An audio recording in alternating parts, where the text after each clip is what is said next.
Good morning welcome back to my channel. तो आज के ओली स्नान करबे तो सेई जोन्नो पुजो दिते जाচ্ছি। सकाल सकाल स्नान टान करे पुरो रेडी हुए बेरिये गादार माला दाओ ना एकटा गादार माला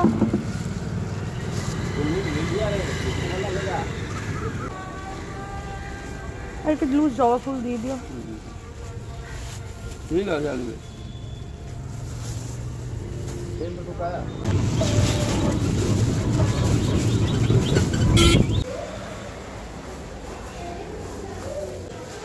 এখানে হ্যাঁ মোবাইল রাখো না বসবো এখানে পাতাটা একটু মরে দাও। এই যে মায়ের নটা রূপ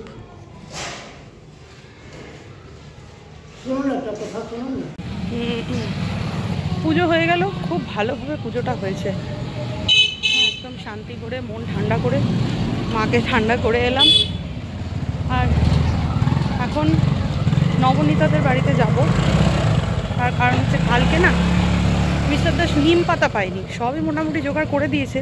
আজকে নিম হলুদ দিয়ে যেহেতু স্নান করবে, তখন ওর বাড়িতে ওকে ফোন করেছিলাম, ও বললো ওর বাড়িতে নিম পাতা আছে। তো ওর বাড়িতে নিম পাতা নিয়ে তারপরে বাড়ি যাব। আর তারপর ওকে স্নান টান করিয়ে রান্না করব। আমি সকালবেলা থেকে ব্লগ স্টার্ট করতেই পারিনি, এমন হুজ্জুতি। মানে কাছাকাছিগুলো করলাম, কারণ এতদিন অনেক কাঁচা ছিল, ওগুলো করে 8:30টার মধ্যে বেরোনো খুব চাপ হয়ে যাচ্ছিল। ওই জন্য যখন মানে বেরিয়েছি একদম হুজ্জুতিভাবে, মানে এমনভাবে বেরিয়েছি তাড়াহুড়ো করে যে কী বলবো, মানে আমি মাথাটাও ঠিক করে আসতে পারিনি। কোনো রকমে একটা শাড়ি পরে সোয়েটার গায়ে দিয়ে, মানে রক্ষা বিকাশ ছিল, বিকাশ এসেছিলো বলে একদম টাইমে পৌঁছতে পেরেছি মন্দিরে, নইলে উনি চলে যেত। মানে পুজো প্রায় শেষই হয়ে গেছিলো মন্দিরে। ভিডিও করছিস নাকি আবার? নিয়ে নিলাম, ধন্যবাদ। ও তুই তো ভালো মডেলের আছিস আবার। ও তোর তো কাল মুখটা দেখি, এদিকায় এদিকায় এদিকায় এদিকায় এদিকায়। আজব তো, তুই কি এমন খারাপ আছিস? কি খারাপ আছিস তুই আমাকে বল। সবসময় ভালোই থাকি। হ্যাঁ তাহলে আবার করবি কেন? আমি বেশ করবো, এটা আমার কাজ। হবে হ্যাঁ হয়েও বেশি 2-3 দিনে হয়ে যাবে। তারপর ওর বাবা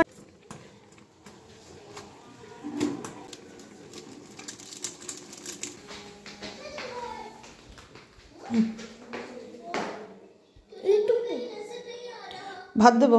কটা বাজে জানিস? এইটুকু। আর এখন এত এইগুলো স্নান করে উঠে এইগুলো বেশি খায় না। এই টাইমে তো নাই, তাও আজকে কিছু নেই দেওয়ার মতন, তাই বাধ্য হয়ে দিলাম। এইটুকু।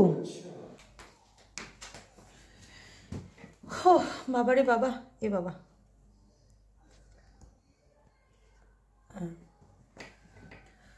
পুজো দিয়ে এসে অলি রানীকে স্নান টান করালাম। এখন ঘড়িতে 11:30 বাজে। সকালবেলা টিফিন বানিয়েছিলাম, মানে মিস্টার দাসের জন্য আর মায়ের জন্য।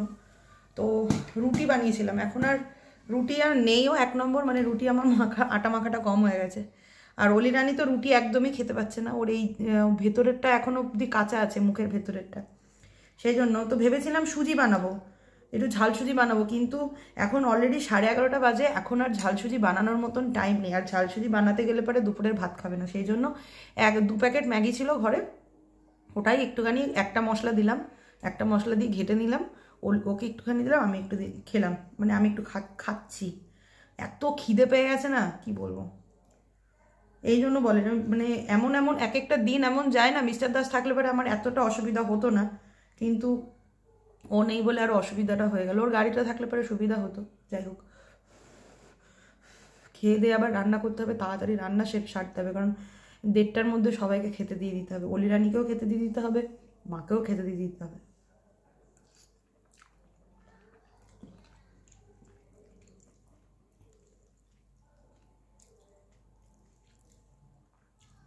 গরম।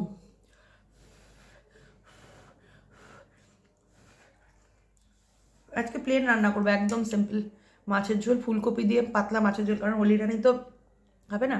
ভেবেছিলাম যে একটা নতুন রেসিপি করবো, এতদিন ধরে মানে মাছ টাছ খাওয়া নিয়ে পুরো নিরামিষ খাওয়া হয়েছে। তো মিস্টার দাস আর আমার জন্য করতাম, আর মার আর অলি রানীর জন্য একদম পাতলা ফুলকপি দিয়ে ঝোল করতাম। কিন্তু এখন আর সময় আর হবে না, ওটা দেখি কাল পরশু করবো।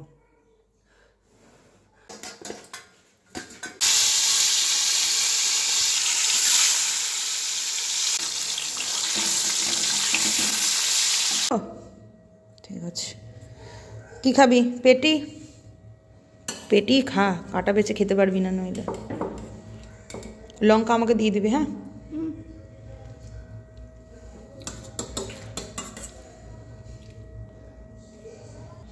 আচ্ছা বলে দিই কী কী রান্না হয়েছে। এখানে তো ফুলকপি দিয়ে টমেটো দিয়ে একদম পাতলা মাছের ঝোল, আর এখানে হচ্ছে ঘি দিয়ে আলু মাখা আর মাছ ভাজা।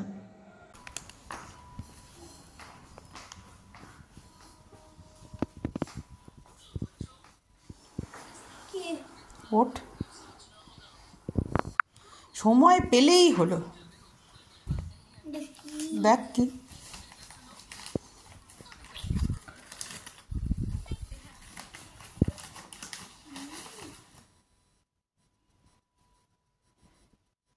কি?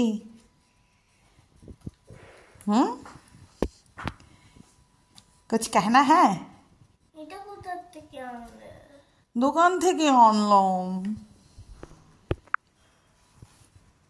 तुम्हारा कैसा लगा? সন্ধেবেলা থেকে অনেকটা ভিডিও বানিয়েছিলাম, কিন্তু ওই বানানোটাই সার হয়েছে। আবার সেই আমার ভুলো মন, মানে ক্যামেরা সেট করেছি কিন্তু ক্যামেরা অন না করেই বসে বসে মার সাথে গল্প করেছি, ভিডিও বানিয়েছি, ব্যাস কিছুই শ্যুট হয়নি। তো সেই জন্য ওই সন্ধ্যাবেলাতে বেরিয়েছিলাম। তো অলি রানী না কয়েকদিন যাবতই বলছিল যে পেস্ট্রি খাবো, ডোনাট খাবো, একটু চকলেট খাবো, এগুলো বলছিল। তো যেহেতু শরীরটা ওর সেরকম ভালো ছিল না, মানে কি বলুন তো, যে কোনো জিনিসই ওই খাবো খাবোই করছিল, মানে 2-3 কামড় খাওয়ার পরে না আর খেতে পাচ্ছিল না। তো ঘরের খাবারই দিচ্ছিলাম, ওই জন্য বাইরের কোনো খাবারই দিইনি। আর পেস্ট্রি এগুলো, মানে আমাদের এখানে যেই পেস্ট্রিগুলো পাওয়া যায় ওগুলো এগলেস পেস্ট্রি, কিন্তু তাও আমি সাহস করে না দিইনি। তো সেই জন্য আজকে গতকাল থেকে অলি রানীর শরীর মাস্ট বেটার, আর ওগুলো শুকিয়ে গেছে, গায়েরগুলো শুকিয়ে গেছে। মাথার যেগুলো হয়েছে সেগুলো কয়েকটা কাঁচা এখনও আছে, তো ওগুলো আস্তে আস্তে শুকোবে, একবারে তো সবটা হয় না। আর ও অনেক দিন ধরে চাইছিল, আর আমাদের জন্য না সন্ধ্যাবেলা ফুচকা এনেছিলাম। যেহেতু ওকে ফুচকাটা দেবো না, একেতেই ঠান্ডা, টক জলটা এই সময় খাওয়াটা ঠিক হবে কি হবে না, সেই জন্য দেবো না, ওই জন্যই ওর জন্য একটা ডোনাট এনেছিলাম। আর এই যে মূলোর পরোটাটা আমি বানাচ্ছি, এটা কিন্তু আমি দীঘা থেকে ঘুরে আসার পরেই বানিয়েছি, কিন্তু সময় সাপেক্ষে ব্লগটা দেওয়া হয়নি, ভিডিও বানিয়ে রেখেছিলাম। তো আজকে যেহেতু আমার সন্ধেটা পুরো মানে বানচাল হয়েই গেল, এই যে আমার আটা সুন্দর করে মাখা হয়ে গেছে, বেশ নরম হয়েছে, ডোটা খুব ভালো মাখা হয়েছে। আমি আটা কিন্তু খুব একটা ভালো মাখতে পারি না, কিন্তু মাঝে মাঝে এত ভালো হয়ে যায় না যে নিজের প্রশংসা না করে থাকতে পারি না।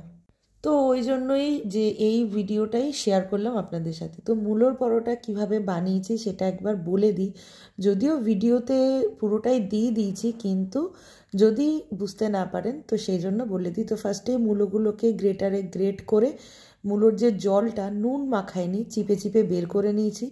তারপর সাদা তেলে, সর্ষের তেলও দেওয়া যেতে পারে, সর্ষের তেল দিলে টেস্টটা একটু ভালো হবে। তো সাদা তেলে আমি জিরে ফোড়ন দিয়ে ওর মধ্যে আদা আর কাঁচা লঙ্কা থেতে, হামালদিস্তায় থেতে ফোড়ন দিয়েছি, দিয়ে তারপর মূলোগুলোকে দিয়ে দিয়েছি ভাজতে।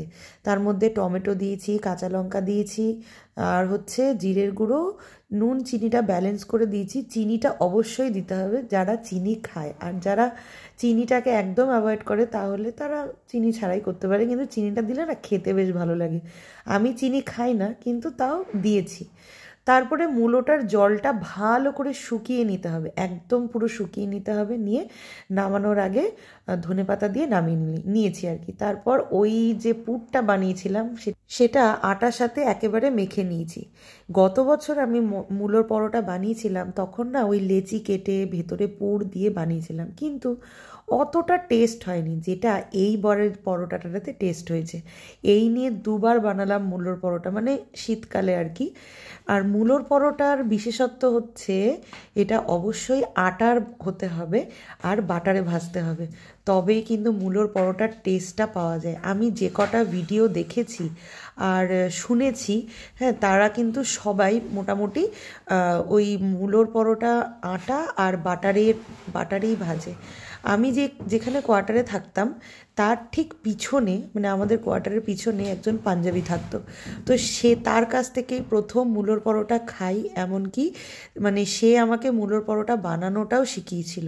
তো সেই জন্য না মানে মূলোর পরোটার যে আসল স্বাদটা কোথায় সেটা আমি বুঝতে পারি, মানে খেয়ে নিজে হাতে বানিয়ে সেটা বুঝতে পেরেছি। ওই জন্যই বলছি বারবার করে, আটা দিয়ে অবশ্যই মূলোর পরোটা ভাজতে হবে, ধনেপাতা মাস্ট, আর বাটারেরটা একটু বেশি করে দিলে না বেশ চপচপ করবে, খেতে কিন্তু দারুণ লাগবে।